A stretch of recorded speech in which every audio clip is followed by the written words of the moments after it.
After considerable reflection, I am now executing this affidavit to provide a comprehensive information to the Quadcom regarding everything I personally know about the war on drugs during the former administration. On May 2026, I received a call from the President, Rodrigo Duterte, at approximately 5 a.m., instructing me to meet him at his residence in Doña Luisa, Davao City. I was already acquainted with the mayor, having served as the station commander in one of the police stations in Davao City during his tenure. During our meeting, he requested that I will locate a PNP officer or operative who is a member of the Iglesia ni Cristo, indicating that he needed someone capable of implementing the war on drugs on a national level, replicating the Davao model.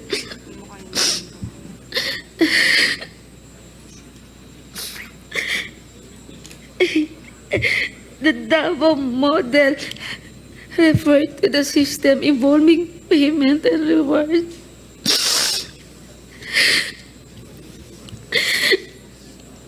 The Davao model involves 3 levels of payment of reward. First is the reward if the suspect is killed. Second, if is the funding of planned operations. And the third is the refund of operational expenses. Initially, I informed the President that I was unaware of any individual with those qualifications, as I had not been assigned outside of Davao City or had served in the national capacity within the PNP.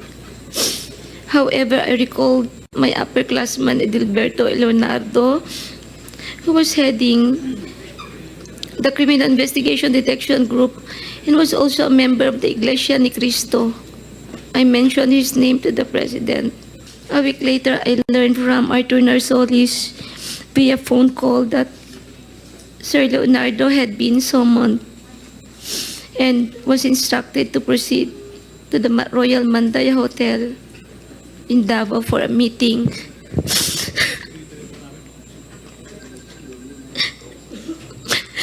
Leonardo informed me later that he stayed at the hotel for almost 3 days, during which the President directed him to organize, according to Sir Leonardo, a task force which he understood as PAOK-TF. Leonardo subsequently informed me that he had prepared a proposal routed to Bongo outlining the task force, which would encompass Luzon, Visayas, and Mindanao.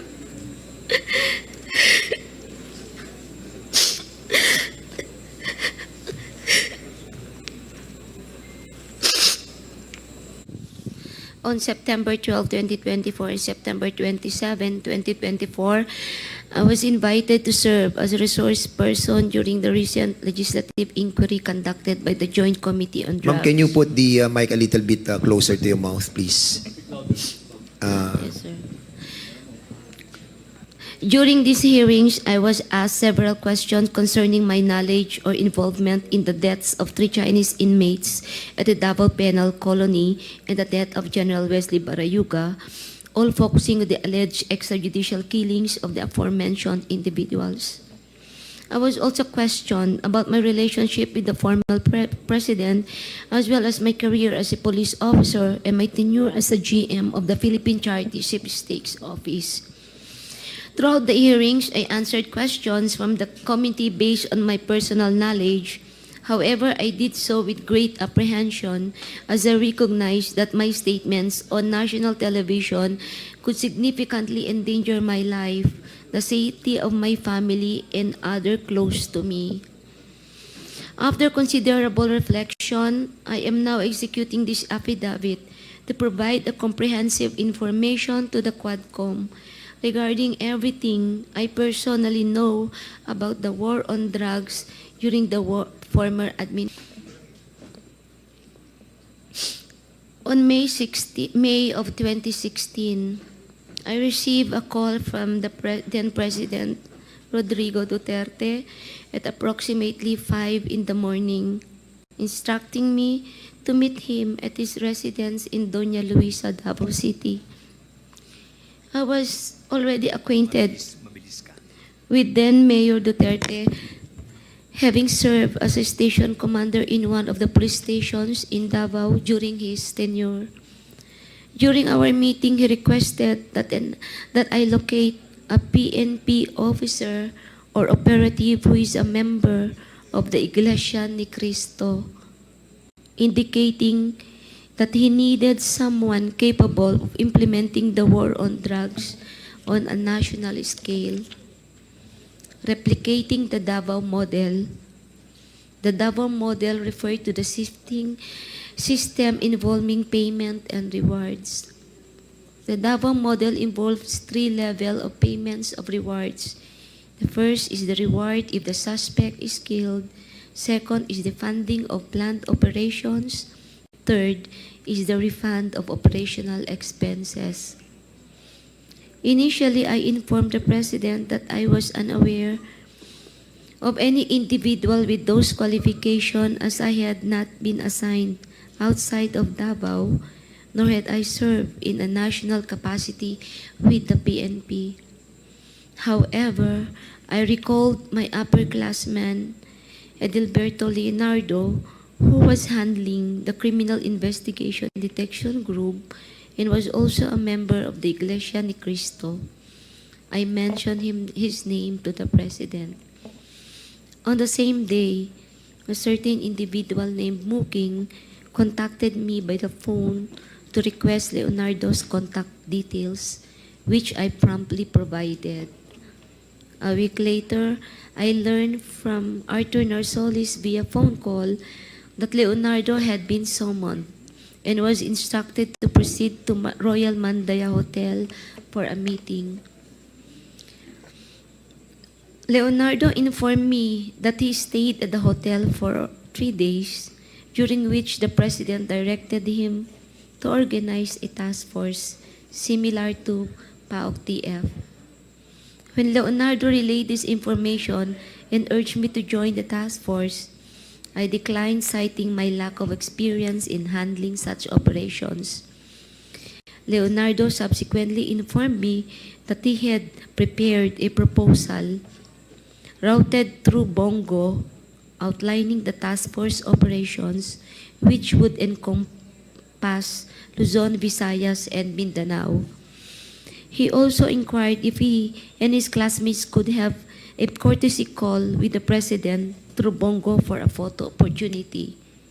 Considering this, I thought it would be prudent also to invite my classmates, Bakay, Vilela, Grijaldo, Tuzon, and Dueñas, to join the courtesy call. The members of Class 97 and Class 96 of PNPA were accommodated in a separate room at the TPWH office in Panacan, Davao. The President did not enter our room, and I was unaware if he visited the room of Class 96. This is 96, sir, not 97. After the courtesy call, Leonardo informed me that the structure of the intended task force would undergo changes. In June of 2016, Leonardo was transferred from Manila to assume the position of the chief of the CIDG in Region 11. During the initial 3 months of this assignment, I facilitated all meetings between Leonardo and Bongo at Leonardo's request. Subsequently, they established direct communications. Leonardo informed me that he had recalled several trusted personnel, namely, I met Lester Berganyo, Romel Bactat, Rodel Serbo, Michael Palma, and Peter Parungo to serve as operatives for the task force. Notably, Romel Bactat, Rodel Serbo, and Michael Palma were all discharged as police officers. Romel Bactat and Romel Serbo, Michael Palma were all former police officers stationed at CIDG 11 office. They were discharged from service on or about a year ago due to an operation that led to the killing of one individual. Lester Berganyo is a private citizen, while Peter Parungo was a former detainee in CIDG due to a charge of rape that has been cleared. Romel Bactat, Rodel Serbo, Michael Palma, and Peter Parungo were charged with the task force of collecting, verifying informations provided by police officers in the field concerning arrests or deaths of individuals named in the list of drug personalities and creating a summary report. All of these reports would then be encoded, compiled by Lester Berganyo. The compilation is thereafter elevated to Leonardo, who will then decide what level the arrest or killing was and its corresponding reward. Rewards were only given for killings, while for arrests, only the funding of the co-plan and a refund for the expenses was given. I saw how this individual operated when I would visit the CIDG office in Region 11 to see my friend Lot Lot.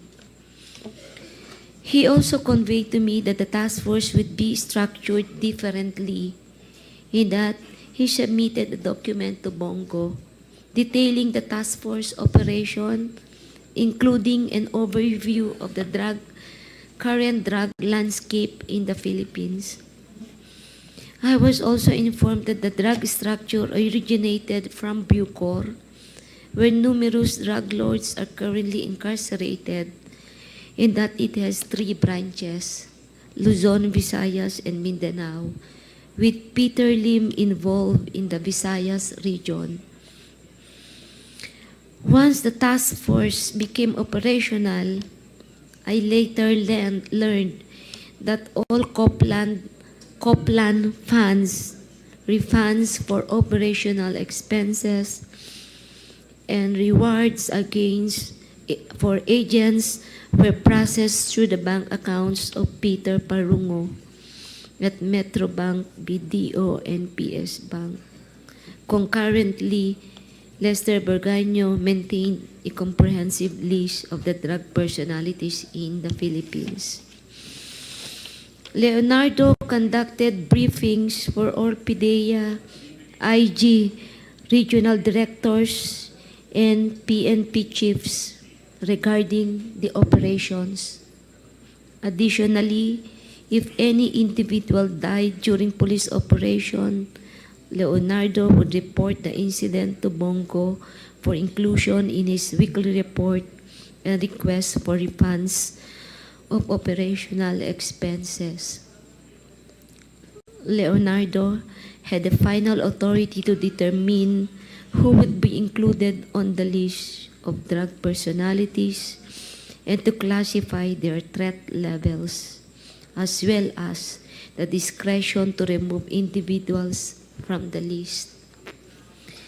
Furthermore, in 2016, while I was at the CIDG office, following up on personnel appointments, I overheard